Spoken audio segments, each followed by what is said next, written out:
Hi hello నమస్తే welcome back to our channel సందిన రేఖ.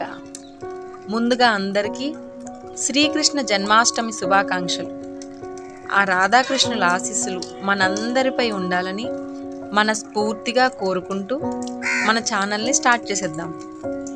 ఇవాళ టాపిక్ ఏంటంటే ఫ్రెండ్స్, స్నేహితులు. మనందరి జీవితంలో పేరెంట్స్కి, టీచర్స్కి ఎంత ఇంపార్టెన్స్ అండ్ వాల్యూ ఇస్తామో ఫ్రెండ్స్కి అంతే ఇంపార్టెన్స్ అండ్ వాల్యూ ఇస్తాం. పెద్దలు చెప్తారు కదా, a good friend is a golden book and A bad friend is a rough book అని. మంచి స్నేహితుడితో స్నేహం దానంతట అదే మనల్ని మంచి దారిలోకి తీసుకెళ్తోంది. అంటే నీటిలో మనం చేయి పెడితే నీరు ఆ చేయిని తడపను అని అనదు. అదేవిధంగా చెడు స్నేహితులతో స్నేహం అగ్నిలో చేయి పెట్టడం లాంటిది.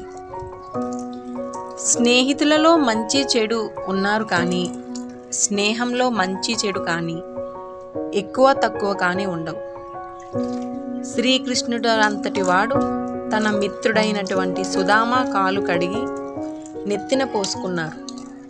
తను తెచ్చిన కాస్త అటుకులని మహాప్రసాదంగానూ స్వీకరించారు. స్నేహితులలో ఎలా ఉండాలో శ్రీకృష్ణుడు మనకు ఎప్పుడో చెప్పారు. మనమే అర్థం చేసుకోవడంలో ఆలస్యం చేస్తున్నాం. ఒక్కొక్కసారి మనం ఎవరితో స్నేహం చేస్తున్నాం అనేది కూడా చాలా ముఖ్యం.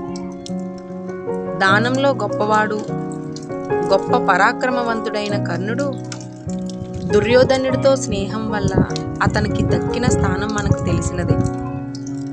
మనం ఆపదలో ఉన్నప్పుడు రక్షణా కవచంగా ఉండేవారు, మనం బాధలో ఉన్నప్పుడు మన వెన్ను తట్టి నడిపించేవారు, మనం సంతోషంగా ఉన్నప్పుడు మన ఆనందం చూసి గర్వపడేవారే మన స్నేహితులు. అలాంటి ఫ్రెండ్స్ని, పేరెంట్స్ని ఫ్రెండ్షిప్ డే అని, మదర్స్ డే అని, ఫాదర్స్ డే అని ఒక్కరోజునే గుర్తు చేసుకొని బ్యాండ్స్ కట్టడం సరైనదేనా? వీరంతా మన జీవితాంతం ఉంటారు. మనం ఉండకపోవచ్చు, కానీ మన జ్ఞాపకాలు, మన స్మృతులు ఉంటాయి. ఎటువంటి స్వార్థం లేని ఫ్రెండ్ దొరకడం మన అదృష్టమే అవుతుంది. మీకు నచ్చితే లైక్ చేయండి, షేర్ చేయండి, సబ్స్క్రైబ్ చేయండి. మీకు అలాంటి ఫ్రెండ్స్ ఎవరైనా ఉంటే కమెంట్స్లో వారి పేర్లను రాయండి. Thank you. Once again happy Krishnashtami.